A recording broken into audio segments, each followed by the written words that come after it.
நம்ம இந்த வீடியோவில் எலக்ட்ரோமேக்னெட்டிக் தியரி சாப்டரில் ஃபஸ்ட்டு டாபிக் வந்து கூலும்ஸ்லாம் அதர் ரிலேட்டடான டீட்டெயில்ஸ் எல்லாமே பார்க்கலாம். இப்போது இதில் கூலும்ஸ் லாவோட ஸ்டேட்மெண்ட்டு தான் இதை ஃபுல்லாக மனப்பாடம் பண்ணணும் அப்படின்லாம் தேவை கிடையாது. இதில் வந்து கீழே இருக்கிற அந்த ஈக்குவேஷன் பாருங்கள். F is equal to 1/4πε0 Q1 Q2/r² இருக்கா. இப்போது இந்த சார்ஜஸோட மேக்னிடியூடை நம்ம இன்க்ரீஸ் பண்ணோன்னா ஃபோர்ஸோட மேக்னிடியூட் இன்க்ரீஸ் ஆகும். இந்த ரெண்டுக்கு இடையில இருக்கிற டிஸ்டன்ஸ் நம்ம இன்க்ரீஸ் பண்ணோன்னா ஃபோர்ஸோட மேக்னிடியூட் வந்து என்ன ஆகும் அப்படின்னா நமக்கு டிக்ரீஸ் ஆகும். அப்போது இந்த ஸ்டேட்மெண்ட்டை நம்ம எப்படி எழுதலாம் அப்படின்னா, force is directly proportional to the product of 2 point charges. இப்போது நம்ம இதோட மேக்னிடியூடை நம்ம இன்க்ரீஸ் பண்ணால் இந்த ஃபேக்டர் இன்க்ரீஸ் ஆகிறதுனால இதை நம்ம டைரக்ட்லி ப்ரொபோர்ஷனல்னு சொல்கிறோம். இப்போ டிஸ்டன்ஸ் இன்க்ரீஸ் பண்ணால் இது வந்து என்னாகும், டிக்ரீஸ் ஆகிறதுனால இது இன்வெர்ஸ்லி ப்ரொபோர்ஷனல். அப்போது inversely proportional to the square of the distance between them. இப்போ அந்த ஸ்டேட்மெண்ட் ரீட் பண்ணி பாருங்கள். இந்த electrostatic forces directly proportional to the product of 2 point charges and inversely proportional to the square of the distance between them. அப்போது இது எப்படி எழுதலாம்? F is directly proportional to Q1 Q2/r² எழுதலாமா? இந்த ப்ரொபோர்ஷனல் எடுத்துகிட்டு ஒரு ப்ரொபோர்ஷனாலிட்டி கான்ஸ்டன்ட் வந்து include பண்ணுறோம். அதுதான் வந்து இந்த K is equal to 1/4πε0. இப்போது இந்த ε0ஓட வேல்யூ என்ன அப்படின்னா, முதல்ல ε0னா என்னென்னா பெர்மிட்டிவிட்டி ஆஃப் ஃப்ரீ ஸ்பேஸ். அப்போது இந்த ε0ஓட வேல்யூ வந்து 8.854 × 10⁻12 c² n inverse m⁻². இப்போது இந்த c² n inverse m⁻², இது எப்படி டெரைவ் பண்ணலான்னா, இந்த ε0 அந்த சைடு கொண்டு போயிட்டோன்னா F வந்து கீழே வந்துடும். அப்போ Q1 Q2/F × r² இருக்கும். இந்த 4πக்கு வந்து யூனிட் கிடையாது. அப்போது இது நம்பர்ஸ் தானே, நம்பர்ஸ்க்கு யூனிட் கிடையாது. அப்போ Q1 Q2ங்கிறதுக்கு பதிலாக நம்ம c² போட்டுக்கலாம். Unit of charges coulomb. அப்போது Q1 Q2ன்னு 2 சார்ஜ் இருக்கனால c²ன்னு போட்டுட்டோம். கீழே வந்து ஃபோர்ஸ் இருக்குமா, அப்போ நியூட்டன். ஃபோர்ஸோட யூனிட் வந்து நியூட்டன். அந்த நியூட்டன் மேலே போகும்போது n⁻⁻1 ஆகிடும். டிஸ்டன்ஸோட யூனிட் வந்து மீட்டர். அப்போ மீட்டர்² இருக்கும். மீட்டர்² மேலே போகும்போது m⁻²ன்னு ஆகிடும். அப்போ ε0ஓட யூனிட் வந்து c² n inverse m⁻². இப்போ இந்த வேல்யூவை இந்த ε0க்கு பதிலாக நம்ம சப்ஸ்டியூட் பண்ணோன்னா இந்த 1/4πε0ஓட வேல்யூ வந்து கிடச்சிரும். அதான் வந்து K அப்படின்னு சொல்கிறோம், ப்ரொபோர்ஷனாலிட்டி கான்ஸ்டன்ட். அப்போது அதோட வேல்யூ வந்து 9 × 10⁻9ன்னு கிடைக்கும். அப்போ இந்த ε0ஓட யூனிட் வந்து c² n inverse m⁻²ன்னு சொன்னோமா. அப்போ ப்ரொபோர்ஷனாலிட்டி கான்ஸ்டன்ட்டோட யூனிட் வந்து என்ன வரும், இதை அப்படியே வந்து ரெசிப்ரோக்கல் பண்ணிக்கலாம். கீழே இருக்க மேலே போகும்போது என்ன ஆகிடும், c² வந்து c⁻² ஆகிடும். m⁻² வந்து வெறும் m² ஆகிடும். n inverse வந்து n ஆகிடும். அப்போ n m² c⁻². இல்லைன்னா இதை எப்படியும் சொல்லலாம். அதை இப்போது நம்ம வந்து இதோட யூனிட் வந்து எப்படி டெரைவ் பண்ணலான்னு பார்க்கலாம். F is equal to 1/4πε0. இதுதான் வந்து K. அப்போது இந்த இது வந்து Q1 Q2/r². இந்த r² வந்து டிவிஷனில் இருக்குது. அப்போ அந்த சைடு போகும்போது மல்டிப்ளிகேஷனில் போயிடும். அப்போது F × r². Q1 Q2 வந்து டிவிஷனில் வந்துடும். அப்போ ஃபோர்ஸோட யூனிட் வந்து நியூட்டன். r வந்து டிஸ்டன்ஸ்²னா மீட்டர்². இங்கே கூலும் ஸ்கொயர் இருக்கும். c² மேலே வரும்போது c⁻² ஆகிடுச்சு. அப்போ நியூட்டன் மீட்டர்² c⁻²ங்கிறது யூனிட் ஆஃப் ப்ரொபோர்ஷனாலிட்டி கான்ஸ்டன்ட்டு. இப்போது c² n inverse m⁻²ங்கிறது unit of permittivity of free space.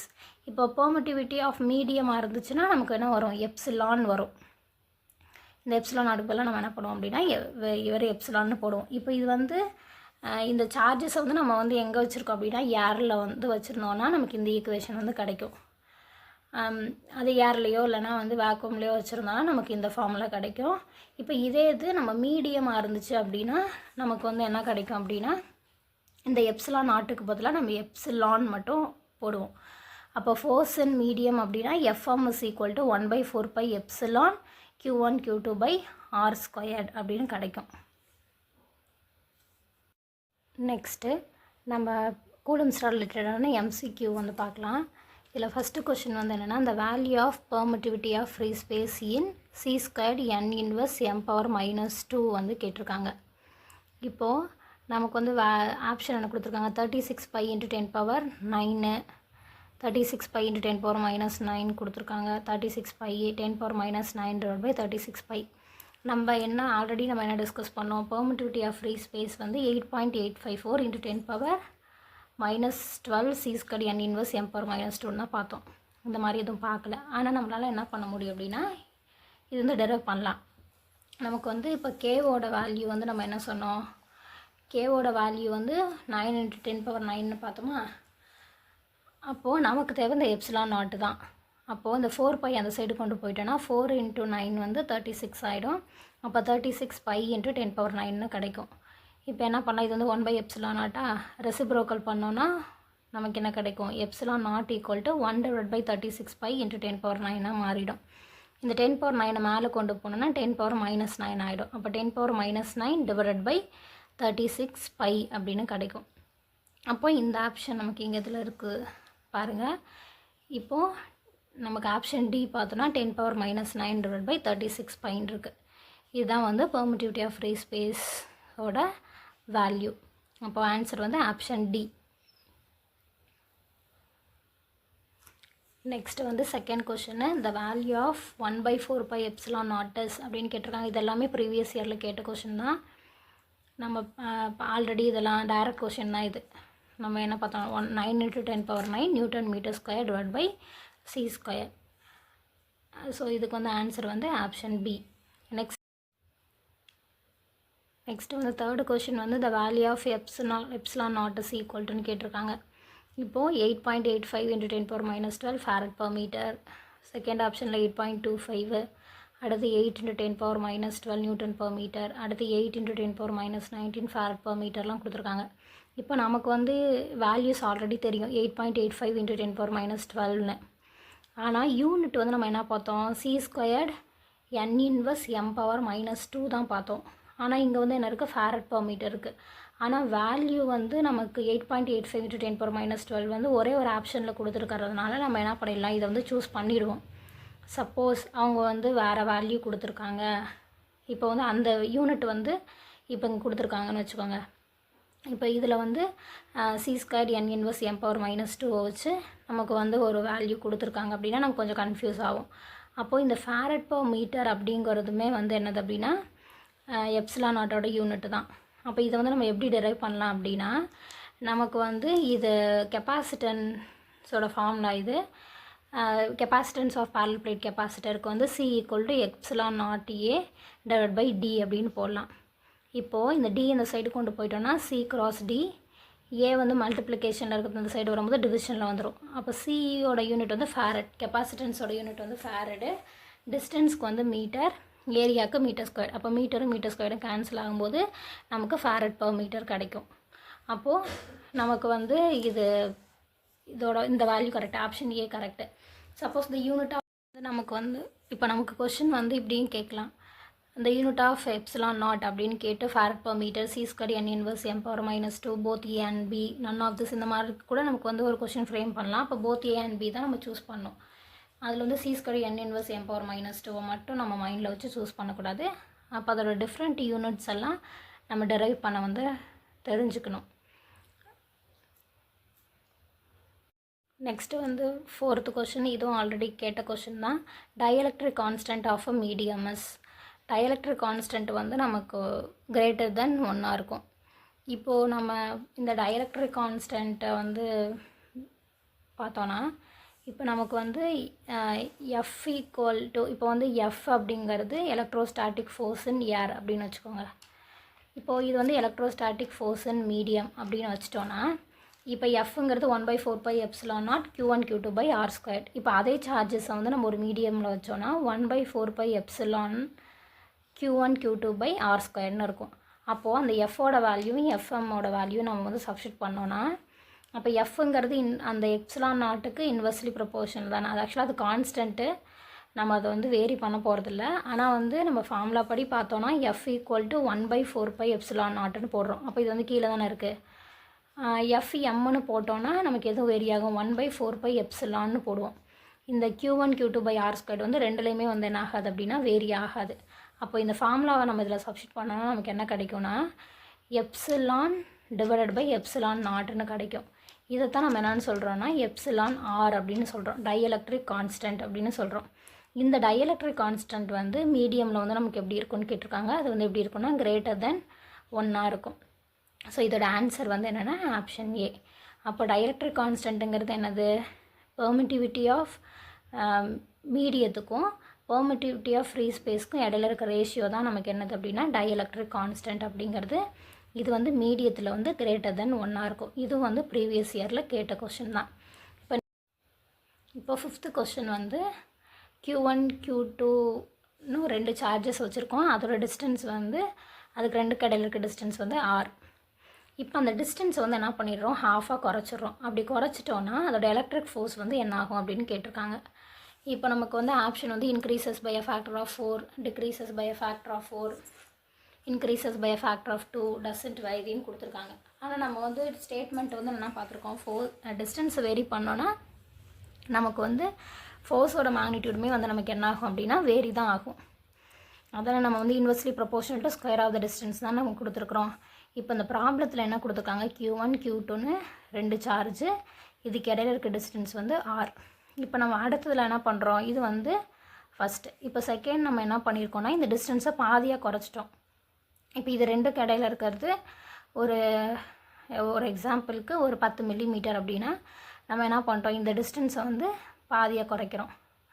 என்ன பண்ணுறோம், இது 5 மில்லிமீட்டர்ஸாக நம்ம குறைக்கிறோம் அப்படின்னா இதில் வந்து பாதியாக வந்து குறைச்சிட்டோன்னா நமக்கு வந்து என்ன கிடைக்கும். இப்போ இங்கே ஆறுனால் இங்கே என்ன இருக்கும், R/2ன்னு ஆகிடும். அப்போது நம்ம இதை வந்து ஃபார்முலாவில் போட்டு பார்க்கலாம். இப்போ இந்த டிஸ்டன்ஸை மட்டும் தான் நம்ம வேரி பண்ணுறோம், அதனால் மற்றதெல்லாம் கான்ஸ்டன்ட் தான். அதனால் அது விட்டுட்டு F is directly proportional to 1/R²ன்னு போட்டுக்கலாம். இப்போது நமக்கு வந்து டிஸ்டன்ஸை ஹாஃப் ஆக்கிட்டோமா, அப்போ வந்து அடுத்து என்ன வரும், R/2 த ஹோல் ஸ்கொயர்னு வந்துடும். அப்போது இது வந்து ஸ்கொயர் பண்ணால் R²/4ன்னு கிடைக்கும். அப்போது இந்த 4 நம்ம மேலே கொண்டு போயிடலாமா, மேலே கொண்டு போயிட்டோன்னா இப்போது இதோட மேக்னிடியூட் வந்து நமக்கு என்ன ஆகும், 4 டைம்ஸ் வந்து நமக்கு என்ன ஆகும் அப்படின்னா இன்க்ரீஸ் தான் ஆகும். அப்போது இது பார்த்தோன்னா சார்ஜஸை வந்து நம்ம என்ன பண்ணுறோம், இன்க்ரீஸ் பண்ணுறோம். மேக்னிடியூட் ஆஃப் சார்ஜஸை வந்து நம்ம டபுள் பண்ணுறோம். டபுள் பண்ணால் ஃபோர்ஸ் என்ன ஆகும் அப்படின்னு கேட்கலாம். இதோட டிஸ்டன்ஸ் வந்து குறைக்கிறோன்னு இதில் சொல்லியிருக்காங்க. சப்போஸ் நம்ம இந்த டிஸ்டன்ஸ் வந்து இன்க்ரீஸ் பண்ணுறோம், டபுள் பண்ணோன்னா இந்த ஃபோர்ஸ் வந்து என்ன ஆகும். சப்போஸ் சார்ஜஸையும் இன்க்ரீஸ் பண்ணுறோம், டிஸ்டன்ஸையும் இன்க்ரீஸ் பண்ணுறோம், அப்படி இன்க்ரீஸ் பண்ணால் இந்த ஃபோர்ஸ் வந்து என்ன ஆகும் அப்படின்னா கேட்கலாம். அப்படி கேட்கும்போது நம்ம என்ன பண்ணணும் அப்படின்னா ஃபஸ்ட்டு ஜென்ரல் ஃபார்முலாக நம்ம வச்சுக்கணும். அதுக்கப்புறம் டபுள் பண்ணால் என்ன நடக்கும் அப்படிங்கிறதையும் வச்சுட்டு 2க்கும் ரேஷியோ எடுத்தாலே நமக்கு என்ன கிடச்சிரும் அப்படின்னா இந்த ஃபார்முலா வந்து கிடச்சிரும். இதோட ஆன்சர் வந்து நம்ம ஃபைண்ட் அவுட் பண்ணிடலாம். அப்போது இதை வந்து நம்ம இந்த ஃபார்முலா மட்டும் தெரிஞ்சால் போதும். எதை டபுள் பண்ணாலும் சரி, எதை வந்து டிக்ரீஸ் பண்ணாலும் இன்க்ரீஸ் பண்ணாலும் அதோட மேக்னிடியூட் ஆஃப் ஃபோர்ஸ் வந்து நம்மளால் ஃபைண்ட் அவுட் பண்ண முடியும்.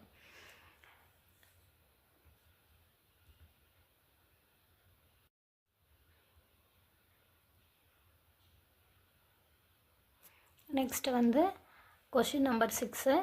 A charge of 2 × 10⁻⁻7 coulomb at a point in an electric field 7.4 × 10⁻4 Newton per coulomb, then the force of point chargeன்னு கேட்டிருக்காங்க.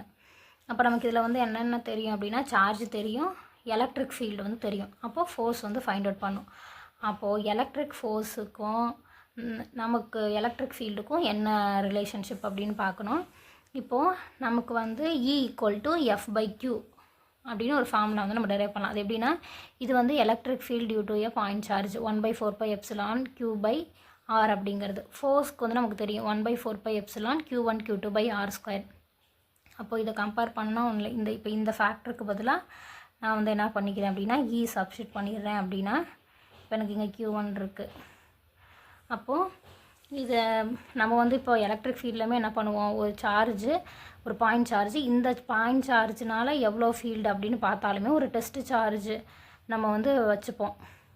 அப்போது நமக்கு வந்து இந்த Q1ன்ற பாயிண்ட் சார்ஜினால் எவ்வளோ ஃபீல்டு வந்து நமக்கு இருக்குது அப்படிங்கிறது தான் வந்து இந்த ஃபார்முலா. இப்போது இந்த Q1/R இந்த ஃபேக்டருக்கு பதிலாக நம்ம E போட்டோன்னா F = E × Q0. இப்போ இதோட ரெண்டோட மேக்னிடியூடு வந்து சேம்னா Qன்னே சப்ஸ்டிட் பண்ணிக்கலாம். அப்போ 1/4πε Q/Rக்கு பதிலாக E போட்டுக்கலாம். அப்போ F = EQ அப்படின்னு வரும். Eயோட வேல்யூ நமக்கு தெரியும் 7.4 × 10⁻4, Qவோட வேல்யூ 2 × 10⁻7. அப்போ இது ரெண்டையும் மல்டிப்ளை பண்ணோன்னா 14.8 கிடைக்கும். 4 - 7 வந்து -3 கிடச்சிரும். அப்போ 14.8 வந்து அப்ராக்சிமேட்டாக 15 எழுதலாம். அப்போ × 10⁻3 போட்டிருக்கனால 3 டிஜிட் தள்ளி பாயிண்ட் வைக்கணும். 1 2 இங்கே இல்லாதனால ஒரு 0 சேர்த்துட்டோன்னா 0 வந்துடும், அங்கே பாயிண்ட்டு. அப்போது 0.015 நியூட்டன். இதுதான் வந்து எலக்ட்ரோஸ்டாட்டிக் ஃபோர்ஸ். செவன்த் கொஷின் வந்து the Coulomb force due to 2 point charges directly proportional to their product, inversely proportional to their sum, inversely proportional to the square of the distance between them. Force is directly proportional to the product of 2 point charges and inversely proportional to the square of the distance between them. இது direct question தான். அப்போ both A and next வந்து 8th question வந்து if K is the dielectric constant and epsilon is the permittivity of medium and epsilon naught is permittivity for vacuum then அப்படின்னு கேட்டிருக்காங்க. அதோட relation கொடுத்துருக்குறாங்க. நம்ம ஆல்ரெடி ஒரு கொஸ்டினில் டிஸ்கஸ் பண்ணியிருக்கிறோம். எப்சிலான் ஆர் அப்படிங்கிறது dielectric constant, that is ratio between permittivity of medium to the permittivity of free space அப்படின்னு பார்த்தோம். அப்போது இதில் வந்து இதை தான் நம்ம கே அப்படின்னு கொடுத்துருக்குறாங்க. அப்போ K equal to epsilon by epsilon நாட்னா எப்சிலான் நாட் இங்கே போயிடும். நெக்ஸ்ட் வந்து அந்த எப்சிலான் ஆர் அந்த சைடு வரும். அப்போ நமக்கு என்ன எழுதலாம், epsilon not equal to epsilon by K. Option B தான் நமக்கு வந்து கரெக்டான answer. Next question, which of the following is true about coulomb's law அப்படின்னு கேட்டிருக்காங்க. ஃபஸ்ட் ஆப்ஷன் வந்து it applies only to charges at rest. Next, it applies only to moving charges, both A and B. It doesn't depend on the medium கொடுத்துருக்காங்க. இப்போது நம்ம எலக்ட்ரோஸ்டாட்டிக்ஸில் தான் ஃபுல்லாக இதை கூலம்ஸில் discuss பண்ணுறோம். இப்போ கூலம்ஸில் வந்து நம்ம எங்கே அப்ளை பண்ண முடியும் அப்படின்னு பார்த்தா ஸ்டாட்டிக் சார்ஜஸ்க்கு மட்டும்தான் நம்ம வந்து அப்ளை பண்ண முடியும். அப்போது இந்த first option correct. It applies only to charges at rest. Next வந்து மூவிங் சார்ஜஸ்க்கு கூலம்ஸில் வந்து நம்ம அப்ளை பண்ண முடியாது. ஆப்ஷன் அப்போ வந்து தேர்ட் ஆப்ஷன் வந்து தப்பு. லாஸ்ட் ஒன் பார்த்தா it does not depend on the medium கொடுத்துருக்காங்க. ஆனால் நமக்கு வந்து இது வந்து மீடியத்தை வந்து டிபெண்ட் பண்ணியிருக்கோம். அதனால தான் நம்ம வந்து electrostatic force in between two charges placed in மீடியத்தில் வந்து நம்ம என்ன ஃபார்மில் போடுறோம், F equal to 1/4πε Q1 Q2 R² தானே சப்ஸ்டியூட் பண்ணுறோம்.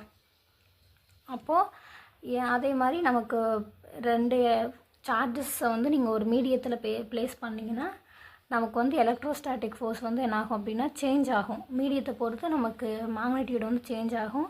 அதனால் வந்து it depends upon the nature of the medium. அப்போது இந்த ஆப்ஷன் டி வந்து தப்பு. அப்போ இதோட கரெக்டான ஆன்சர் வந்து option A, it applies only to charges at rest. இப்போ நெக்ஸ்ட் கொஸ்டின் வந்து if the charges and distance between 2 point charges are both doubled, the electrostatic force between them will dash அப்படின்னு கேட்டிருக்காங்க. ஃபர்ஸ்ட் ஒன் வந்து increases by 2 times, remains the same, decreases by half, decreases by 1/4 அப்படின்னு கேட்டிருக்காங்க. இப்போ மேலே வந்து நமக்கு என்ன இருக்குது, distance between 2 point charges are both doubled அப்படின்னு கொடுத்துருக்குறாங்க. அப்போது நம்ம வந்து எந்த ஃபார்மில் யூஸ் பண்ணலாம், F is equal to 1/4πε Q1 Q2 R² use பண்ணலாமா. அப்போ Q1 Q2 R². இப்போ நம்ம என்ன பண்ணியிருக்கிறோம், இது சார்ஜஸையும் டபுள் பண்ணியிருக்கோம். நெக்ஸ்ட் வந்து என்ன பண்ணியிருக்கிறோம், டிஸ்டன்ஸையும் டபுள் பண்ணியிருக்கோம். அப்போது இங்கே இப்போ Q1 வந்து சப்போஸ் ஒரு 1 கூலும் தான் இருக்குதுன்னு வச்சுக்கோங்க, 1 கூலும் இருக்குது. Q2வும் 1 கூலும் அப்படின்னா டிஸ்டன்ஸ் வந்து நமக்கு எவ்வளோ இருக்குது, சப்போஸ் ஒரு 1 மீட்டரில் வந்து ஃபஸ்ட்டு நம்ம வச்சுருக்கோம். அப்போ வந்து 1² வந்து 1ன்னு இருக்குமா. அப்போது 1 × 1 1/1 1. அப்போது இதோட வேல்யூ வந்து நமக்கு இருக்கும் 9 × 10⁹. அப்போ ஃபோர்ஸ் வந்து நமக்கு எவ்வளோ கிடைக்கும், 9 × 10⁹ நியூட்டன் அப்படின்னு கிடைக்கும். இப்போது செகண்ட் கேஸில் நம்ம என்ன பண்ணுறோம், சார்ஜஸை டபுள் பண்ணுறோம், டிஸ்டன்ஸையும் டபுள் பண்ணுறோம். இப்போ டபுள் பண்ணோன்னா என்னது 2 கூலும் வருமா, இங்கேயும் எவ்வளோ வரும் 2 கூலும் வரும். அப்போது டிஸ்டன்ஸ் வந்து R². அப்போ 2² வந்து என்னது அப்படின்னா 4 வரும். அப்போது 2 × 2 வந்து எவ்வளவு 4, கீழேயும் ஒரு 4 வரும். ரெண்டுமே வந்து கேன்சல் ஆகிடுமா. அப்போ நமக்கு இங்கே இருக்கிறது என்னது அப்படின்னா இந்த 1/4πε0 தான் இருக்கும். அப்போது இங்கேயும் நமக்கு என்ன கிடைக்கிது, 9 × 10⁹.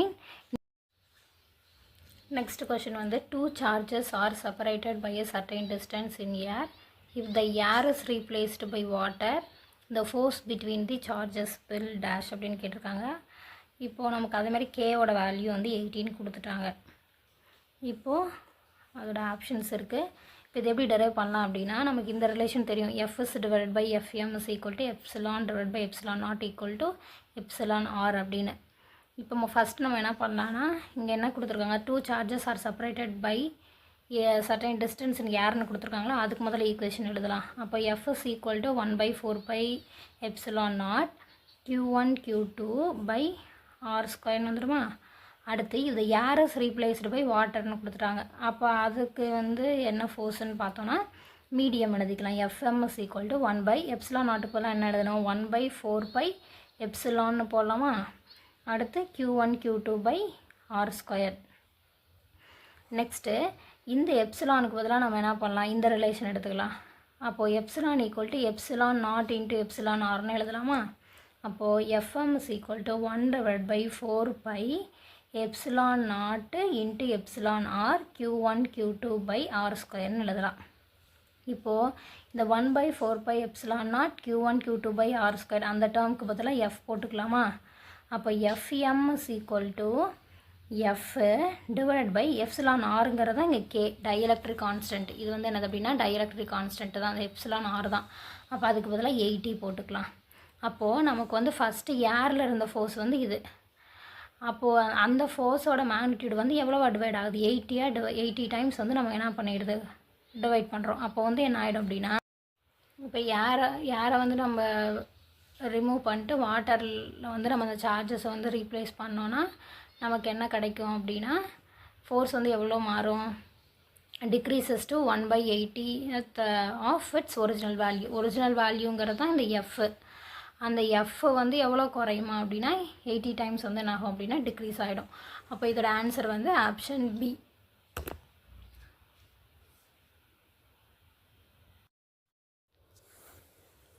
இப்போ நம்ம இந்த வீடியோவில் கூலம்ஸ் லா பார்த்தோம். அந்த கான்செப்ட் ரிலேட்டடான எம்சிக்யூஸ் நம்ம டிஸ்கஸ் பண்ணோம். இப்போ நீங்களுமே எந்த டாபிக் படித்தாலும் சரி, இப்போ ஒரு டாபிக் படிச்சுட்டு அது ரிலேட்டடான எம்சிக்யூஸ் எல்லாமே ப்ராக்டிஸ் பண்ணி பார்க்கணும். எவ்வளோக்கு எவ்வளோ நம்ம எம்சிக்யூ பார்க்குறோமோ அந்த அளவுக்கு நமக்கு என்னென்னா கான்செப்ட் நமக்கு நல்லா கிளியராக புரியும். ஏன்னா நம்ம ஒரு எம்சிக்யூ நம்ம டிஃப்ரெண்ட் எம்சிக்யூ டீல் பண்ணும்போது தான் நம்ம அந்த கான்செப்டை டிஃப்ரெண்ட்டாக நம்மளால் என்ன பண்ணுவோம் அப்படின்னா நம்ம அப்ளை பண்ணி பார்ப்போம். ஸோ நம்ம கண்டிப்பாக எந்த கான்செப்ட் படித்தாலும் கான்செப்ட் படிச்சுட்டு ஃபஸ்ட் அடுத்து எம்சிக்யூ பார்க்கணும். அந்த கான்செப்ட் ரிலேட்டடான ப்ரீவியஸ் இயர் கொஷின்ஸை நம்ம என்ன பண்ணணும், கோத்ரூ பண்ணணும். இப்போ நெக்ஸ்ட் வீடியோவில் நம்ம காஸ்லாவோட அப்ளிகேஷன்ஸ் அது ரிலேட்டடாக இருக்கிற ப்ரீவியஸ் இயர் கொஷின்ஸு அதே மாதிரி கொஞ்சம் எக்ஸ்ட்ரா எம்சிக்யூ நம்ம டிஸ்கஸ் பண்ணலாம். தேங்க்யூ.